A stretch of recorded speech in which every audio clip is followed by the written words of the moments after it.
जांच को आगे ले जाने की बात भी कही है। और इस वक्त की बड़ी खबर हम लगातार अपने दर्शकों को दिखा रहे हैं। सुनवाई कल तक के लिए टल गई है। एक बार फिर से सुनवाई जो जारी थी वो कल तक के लिए टल गई है। यानी कि आज भी आर्यन खान, मुनमुन और अरबाज को राहत नहीं मिली है। सुनवाई कल तक के लिए फिर से टल गई है। आपको बता दें कि बीते दिन से ही सुनवाई जारी थी। सबसे पहले कल 2:30 बजे फिर से सुनवाई होगी और फिर से दलीलें रखी जाएंगी। अभी एनसीबी की दलील बाकी ही है, लेकिन मुनमुन के वकील की ओर से दलीलें रखी जा रही थी। इस बीच सुनवाई कल तक के लिए टल गई है। हमारे साथ अरविंद ओझा अगर जुड़े हुए हैं। अरविंद, सीधे आपका रुख करते हुए, आर्यन को आज भी बेल नहीं और अब सुनवाई कल फिर से होगी दोपहर 2:30 बजे से। चले उनके पास हम चलेंगे, लेकिन आर्यन को आज भी बेल नहीं मिली है। कल 2:30 बजे फिर से होगी सुनवाई।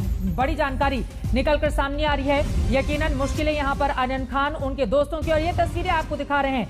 आपको बता दें, मुकुल रोहतगी टीवी स्क्रीन पर आपको दिखाई दे रहे हैं। आर्यन खान के वकील, जिन्होंने लंबी चौड़ी दलीलें आर्यन के पक्ष में रखी और उनके साथ एक बड़ी टीम भी है, जैसा कि टीवी स्क्रीन पर आपको दिखाई दे रहा है। लेकिन आज भी राहत नहीं मिल पाई है आर्यन खान को और सुनवाई कल 2:30 बजे फिर शुरू होगी। उसके बाद आगे क्या होता है ये देखना महत्वपूर्ण रहेगा।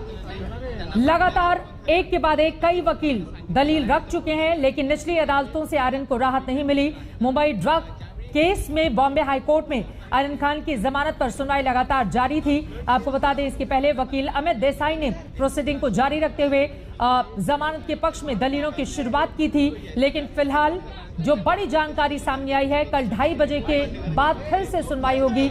यानी कि लंच के बाद ड्रग्स केस में सुनवाई कल तक के लिए टल गई है। लगातार तस्वीरें आपको दिखा रहे हैं। पर सुनते हैं उनको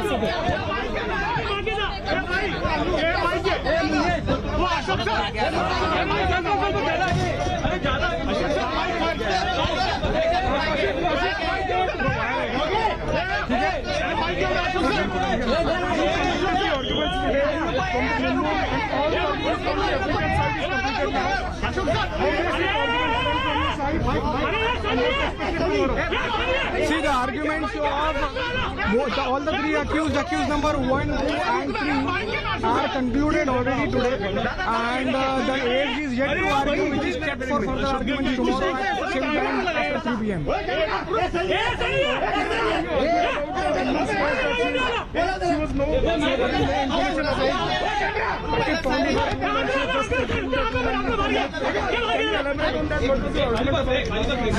It is the case of the NCB that in the Panchnama filed by them, in which Mr. Kiran Goswami is a Pancha and the second number Pancha is Mr. Bhanushali.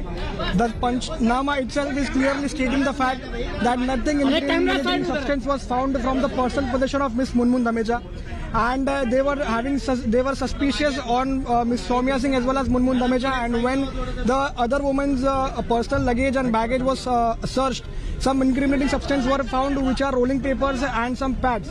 So it is their own case. So I would only say, which I am stating since day one, that they have unnecessarily, unwarrantedly and unjustifiably arrested Miss Munmun Dameja in the present case.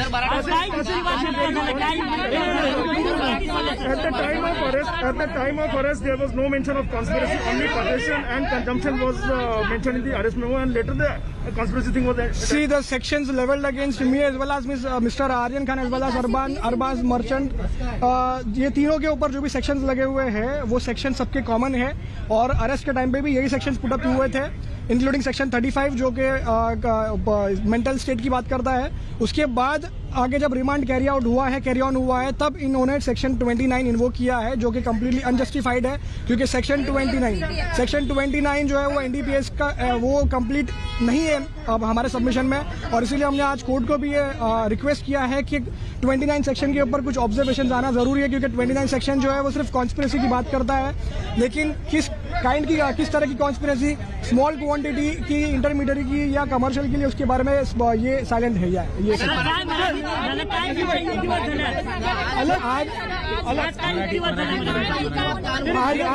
आज case मध्ये आरोपी number 1, 2 आणि 3 तिघाचा argument झाला आहे, complete झाला आहे, आणि argument मध्ये आमचा सबमिशन हेच होता की आम्ही विदाउट एनी रिझन्स हा केसमध्ये अरेस्ट माझी अटक झाली आहे आणि ती कम्प्लिटली अनजस्टिफाईड आहे, माझा काय रोल या केसमध्ये नाही आहे आणि तर त्या रिझनसाठी हा केस कम्प्लिटली बोगस आहे। आणि उद्या कशा पद्धतीने आर्ग्युमेंट पुन्हा केली जाणार आहे? उद्या फक्त ASD चा आर्ग्युमेंट पेंडिंग आहे आणि ते कंटिन्युएशनसाठी ठेवलं आहे उद्या 3 वाजता. सर, काल तुम्ही मुनमुन धमेच्यासाठी युक्तिवाद करू शकला नव्हतात कारण वेळ संपलेली होती. आज तुमचा युक्तिवाद पूर्ण झाला. त्याच्यामध्ये तुम्ही असं म्हटलेलं आहे की मुनमुनकडे कोणतेही ड्रग्ज सापडला नाही, ते सापडले त्यांच्या वस्तूमध्ये होते आणि ज्यांना मुनमुनी बोलवलं होतं त्यांना चौकशीसाठी देखील बोलवलं नाहीये. NCBचा स्वतःचा हे पंचनामा स्वतः बोलतात की मुनमुनचा पर्सनल पोझिशनमध्ये जे सर्च झाली होती काय मिळवला नाही. जे एलेज ड्रग्ज 5 ग्रामचा आहे ते क्रूमच्या कॉर्नरमध्ये सापडला होता आणि ते त्याच्यानंतर आणखी एक मुलगी होती तिथे ती सौम्या सिंग नावाची. त्यांचा जे सर्च केला बॅगेजचा त्या सर्चमध्ये इन्क्रिमिनेटिंग सबस्टेन्स मिळवला होता सापडला होता आणि ते सबस्टेन्समध्ये रोलिंग पेपर्स आणि काय पॅड्स हे असतात आणि रोलिंग पेपर्स स्मोकिंगसाठी यूज होतात. तर NCBचा स्वतःचा पंचनामा हे सांगतात तर कशाला मुनमुनला हा केसमध्ये अरेस्ट केला आहे आणि ते सौम्या हा केसमध्ये कुठे आहे ते आता पण आरोपी बनवली नाहीये. अटक करत असताना